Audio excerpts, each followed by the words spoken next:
డాక్టర్లు ఉన్నారు, అందరు డాక్టర్లే, అందరికీ కూడా పేరు పేరున డాక్టర్ గారు మాట్లాడినప్పుడు నేను చాలా మిస్ అయినా. వారి ఉపన్యాసం వినవలసి ఉంటుంది, ఎందుకంటే చాలా విషయాలు తెలుసు, చాలా విషయాలు మాట్లాడగలుగుతారు. ప్రజల కోసము వైద్యం ఉండాలి అని ప్రజా వైద్యం కోసం పనిచేసినటువంటి ఆయన, ప్రజా వైద్యం కోసం నిలబడ్డటువంటి ఆయన, వారు చాలా విషయాలు చెప్పే ఉంటారు. కాబట్టి ఇవాళ నేను అంత విపులంగా మాట్లాడవలసిన అవసరం ఉండదు. మీ అందరికీ నేను చెప్పేది ఒకటే, ఎంతమంది వైద్యులు ఉన్నా ఇవాళ దేశంలో ప్రజలందరికీ వైద్యం ఇంకా అందుబాటులోకి రావాలంటే ప్రత్యేకించి గ్రామ స్థాయిలో ముఖ్యంగా ఫస్ట్ ఎయిడ్ ట్రీట్మెంట్ జరగాలంటే ఆ గ్రామ స్థాయిలో కూడా ఉండి వైద్యం అందించేటువంటి డాక్టర్ ఒక ఆయన కావాల్సిందే. దానికి ఒక్కొక్కరు ఒక్కో రకమైన పేరు పెడతారు. వైద్యుడు లేని చోట అని ఒక చోట చర్చ జరిగింది. తర్వాత డాక్టర్స్ ఆన్ ఫుట్, ప్రజల వైద్యుడు అని రకరకాల పేర్లతో మనం పెట్టుడెందుకు, గవర్నమెంట్ మాత్రం ఏమున్నది ఆశా వర్కర్లని పెట్టింది కదా గవర్నమెంట్ కూడా. వాళ్ళు కూడా వైద్యం చేస్తున్నారు కదా. వాళ్ళు వైద్యం చేస్తున్నప్పుడు ఎవరేం అభ్యంతరం చెప్పట్లేదు. ఏ కౌన్సిల్ వాళ్ళు వాళ్ళ మీద దాడి మనం కూడా అటువంటిదే ఒక వైద్యం చేస్తున్నాం. ఒకటే ఏంటంటే వాళ్ళు కొంచెం పారామెడికల్ కోర్సు చదువుకున్నారు, అది సర్టిఫికేట్ ఉంది. అట్లాంటి సర్టిఫికేట్ ఒకటి మనకి ఇచ్చి అనుభవంతో మనం చేస్తున్న వైద్యానికి శాస్త్రాన్ని కూడా తోడు చేస్తే బాగుంటుంది అనేది ఒక సూచన.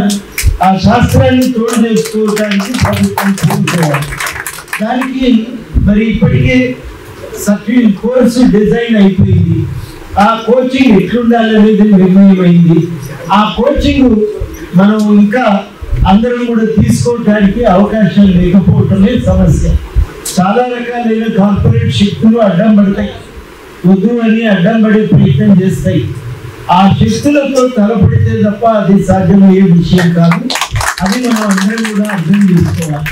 అందుకని ఇప్పుడు మనకు ఆ వైద్యం కావాలని అదృష్టం కొద్దీ దామోదర్ రాజనరసింహ గారు నేను చెప్పగానే వివరాలు ఏం అడగలే, చాలా విషయాలు అర్థమయ్యి ఆయన ఏమన్నారంటే ఇది జరగవలసిందే, తప్పకుండా 15 రోజుల లోపల నేను పరిష్కారం చేస్తా అన్నారు. కాబట్టి వారికి మనం సమయం ఇవ్వవలసి ఇస్తాం. పరిష్కారానికి సిద్ధపడ్డప్పుడు సమయం ఇవ్వవలసి ఇస్తాం. మళ్ళా మనం తొందరపడితే తప్పు జరుగుతుంది. ఈసారి పక్కడబందీగా దాన్ని అమలు చేయించుకోవాలి. అడ్డం పడుతుంది నేను అన్నట్టు, కానీ మంత్రి గారు సుముఖంగా ఉన్నప్పుడు మనం ఈ ఆటంకాలు దాటి సాధించుకోవడానికి ఒక అవకాశం కలుగుతుంది. ఈరోజు దాడులు ఆపమని కూడా మంత్రులు గారు అడిగింది. అది మా చేతుల్లో ఉన్న సంస్థ కాదు, నా చేతిలో ఉంటే నేను ఆదేశించేవాడిని. మా గవర్నమెంట్ చేతిలో ఉన్న నేను ఏదో ఒక రకంగా వాళ్ళని నచ్చజెప్పేవాడిని. ఇది మా గవర్నమెంట్ చేతిలో ఉన్న సంస్థ కాదు, అయితే నేను వాళ్ళతో మాట్లాడగలుగుతాను. కాబట్టి నాకున్న అధికారాన్ని నేను ఉపయోగించి వారితో కూడా మాట్లాడతానని చెప్పి ఆయన ఒక మాట మనకు హామీ ఇవ్వడం జరిగింది. మాట్లాడి ఇట్లాంటివి ఘర్షణలు జరగకుండా, దాడులు జరగకుండా చూస్తా అనేటువంటి మాట కూడా వారు ఆ రోజు స్పష్టంగా చెప్పి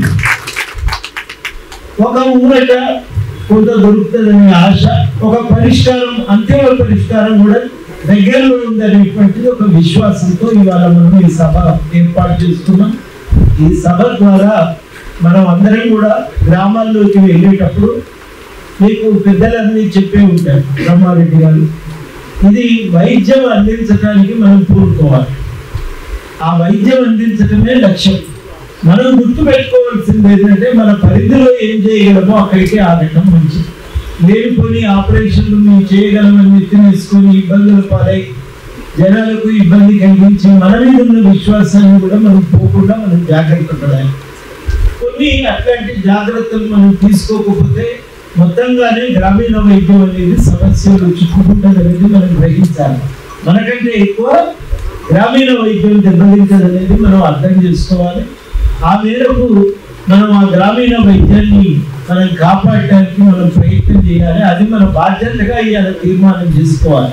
ఎన్ని తీర్మానాలు చేసినా అంతిమంగా ఒక తీర్మానం ఏముండాలి అంటే గ్రామీణ వైద్యాన్ని కాపాడేటువంటి కర్తవ్యంతో మనం పనిచేస్తాము. గ్రామీణ వైద్య వ్యవస్థని కాపాడటానికి, గ్రామీణ ప్రజలందరికీ, పేద ప్రజలందరికీ వైద్యాన్ని అందుబాటులో తేవటానికి, ప్రాథమిక చికిత్సలు అందుబాటులోకి తేవటానికి మనం కృతనిశ్చయంతో పనిచేస్తామని చెప్పి ఇవాళ మనం తీర్మానించుకోవాలి. ఆ లక్ష్యంతో మనం పనిచేయాలి. ఆ లక్ష్యం మనకుంటే ఊరి ప్రజలు మన వెంట ఉంటారు. మన వెంట ప్రజలు ఉన్నంత కాలం తప్పకుండా ప్రభుత్వం కూడా మనకు కావలసిన సహాయం చేస్తుంది. ఈ విషయాలను మనం గ్రహించి మనం కొంత న్యాయాన్ని సాధించేటువంటి ప్రయత్నం చేయడానికి ఈ జాగ్రత్తలు కూడా పాటించాలని మీ అందరినీ కోరుతున్నాం.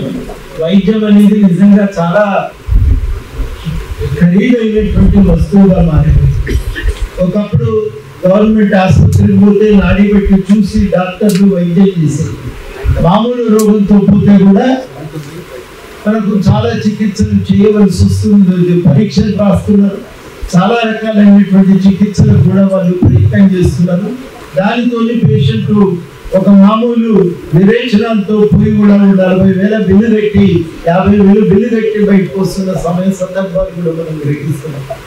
అట్లాంటి సమస్యలకు ప్రాథమిక స్థాయిలో కనుక వైద్యం జరగగలిగితే నిజానికి అంత తీవ్రమైనటువంటి వ్యాధిగా ముద్రదని వెంటనే పరిష్కారానికి కూడా అవకాశం ఉంది. మా తెలిసిన ఒక ఆయన దగ్గర బంధువే, ఆయనకు ఎవరో టైఫాయిడ్ అని ట్రీట్మెంట్ ఇచ్చింది. వాస్తవానికి 2 సార్లు 3 సార్లు అట్లాగే ఆయనకి మోషన్స్ అవుతా ఉన్నాయి. చివరికి ప్రతిసారి టైఫాయిడ్, డబుల్ టైఫాయిడ్ చెప్తా ఉన్నారు. కానీ లాస్ట్కు టెస్ట్కు పోయేసరికి అది క్యాన్సర్ ముదిరిపోయింది. ఆపరేషన్ చేసిన ఆయన బతకలేని స్థితికి చేరుకున్నారు. మొదటిసారి జాగ్రత్త పడి ఉంటే బాగుంది. కానీ ఇట్లాంటి జాగ్రత్తలు ఇంత పరిజ్ఞానం ఉండి కూడా ఒక్కొక్కసారి ప్రజలకు అందుబాటులోకి రావట్లేదు.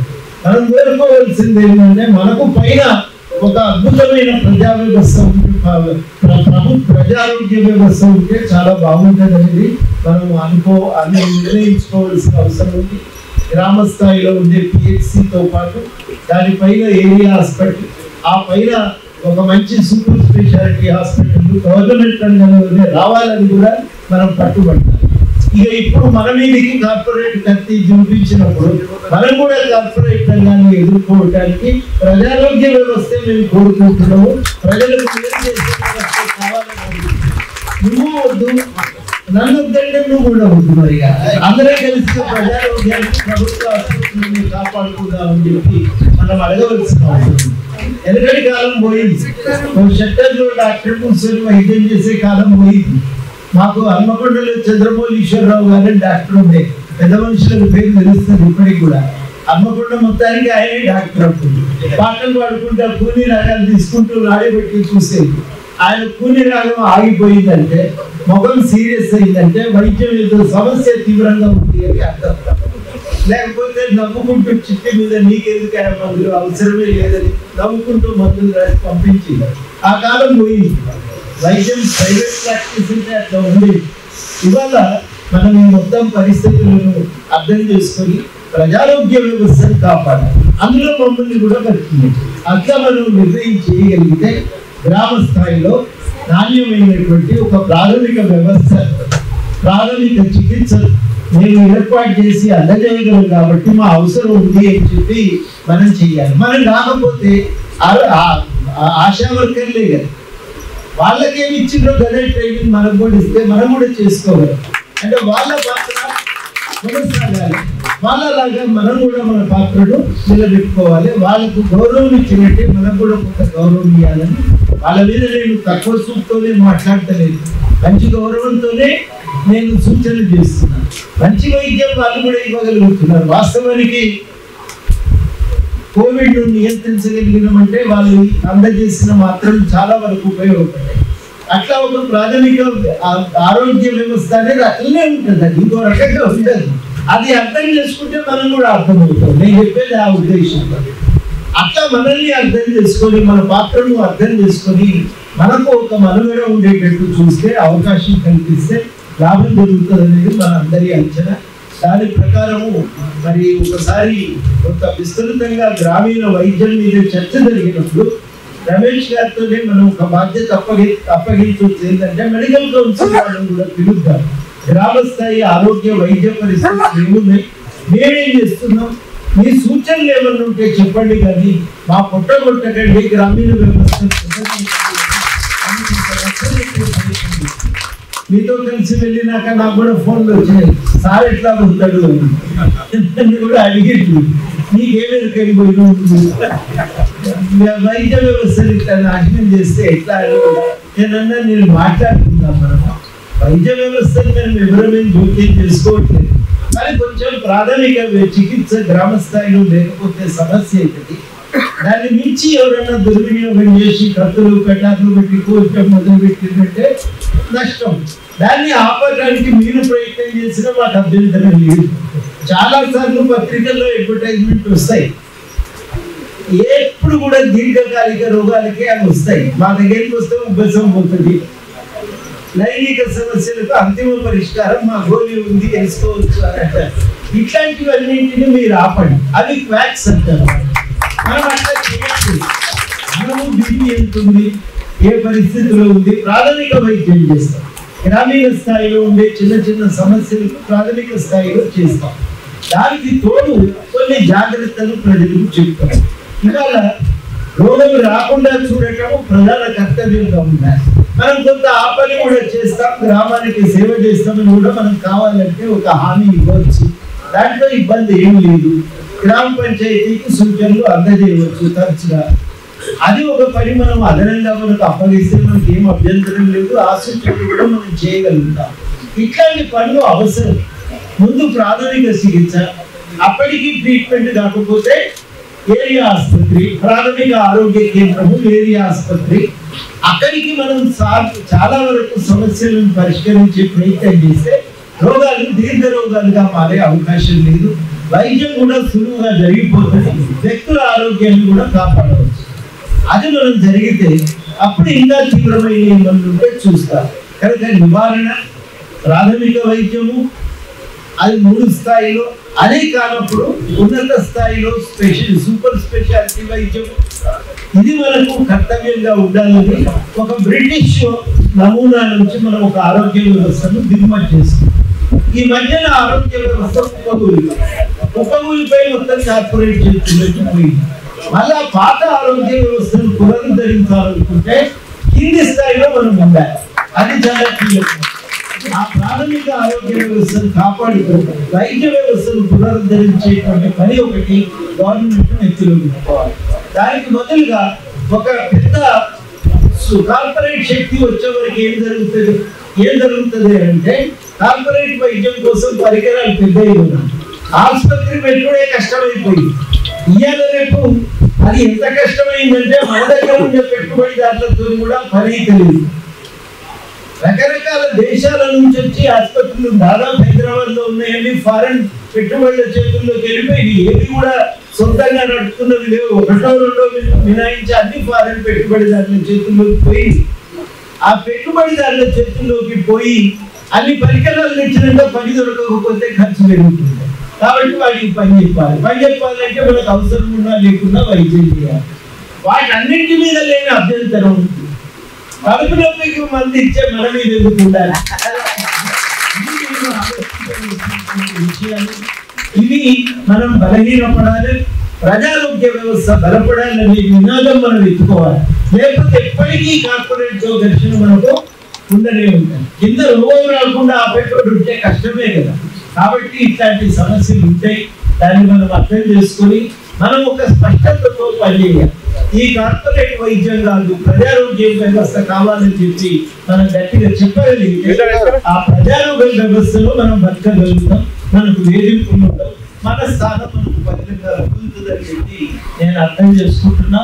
అట్లా మనం అర్థం చేసుకోవడం కూడా అవసరమని నేను భావిస్తున్నా. అట్లా అర్థం చేసుకోగలిగినప్పుడే మన హక్కులను కాపాడుకోగలమని కూడా నేను కోరుతా ఉన్నా. దాన్ని మనం దృష్టిలో పెట్టుకోవాలి. ఈ నేపథ్యంలో మీరు పోరాటం చేయాలంటే ఒకటే సూత్రం ఏంటంటే అందరూ దాటి మీదకి రావాలి. కుర్చీ చేసుకునేటప్పుడు ఎవరు కుర్చీ వాళ్ళు నిలుచున్నారు కానీ ముందైతే హక్కుల రక్షణకు ఐక్యంగా లేకపోతే నష్టం కాదు. పోతాయి, అన్ని పోతాయి. పైసలు ఉన్నాడు పైసలతో ఏమైనా ఆటాడుతాడు. పైసలు లేనివాడు మళ్ళా మనం కనీసం ఈ పద్ధతుల్లోనైనా మనల్ని మనం కాపాడుకోకపోతే ఇబ్బంది వస్తుంది తప్పకుండా. అందుకని మనం ఐక్యంగా ఉండాలి. ఐక్యంగా ఉన్న వాళ్ళు అయితే సగం మిగిలాలి, లేని సగం పోవాలి అని కూడా నేను నిష్కర్షణ చెప్తున్నా. అట్లా మిగిలినప్పుడు మనందరికీ కూడా లాభం జరుగుతుంది. ఇక అయినాక ఈ హక్కు సాధించుకున్నాక మీరు ఏం చేస్తారో అప్పుడు ఇవ్వలేదు మేము అడగం, కానీ అప్పటిదాకా మాత్రం ఈ ఐక్యతను కాపాడుకోకపోతే నష్టం వస్తుంది.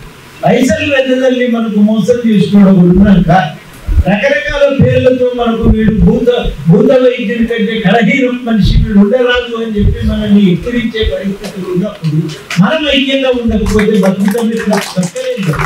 దాన్ని మీరు అర్థం చేసుకోవాలని చెప్పి మీ అందరినీ కోరుతూ ఆ ఐక్యతతో మనం నిలబడదాం. ఆ ఐక్యతతో నిలబడితే తప్పకుండా మనకు అవకాశాలు దొరుకుతాయి, మన హక్కులకు రక్షణ ఉంటుందని చెప్పి మిమ్మల్ని కూడా అభ్యర్థిస్తూ నేను చెప్పేది ఏంటంటే స్థూలంగా ప్రజారోగ్య వ్యవస్థలో బతుకుతాం. మనం కార్పొరేట్ శక్తులు బలపడ్డప్పుడల్లా మన మీద ఖర్చు కనిపిస్తూ ఉంటాయి. రెండోది ఏంటంటే మనం అర్థం చేసుకోవాల్సింది మనం ఐక్యంగా ఉంటేనే మనం బతకగలుగుతాం, మన మనుగడ మన హక్కులకు రక్షణ ఉంటుంది అని నేను మీ అందరినీ అభ్యర్థిస్తూ నాకు ఈ అవకాశం ఇచ్చిన అందరికీ పేరు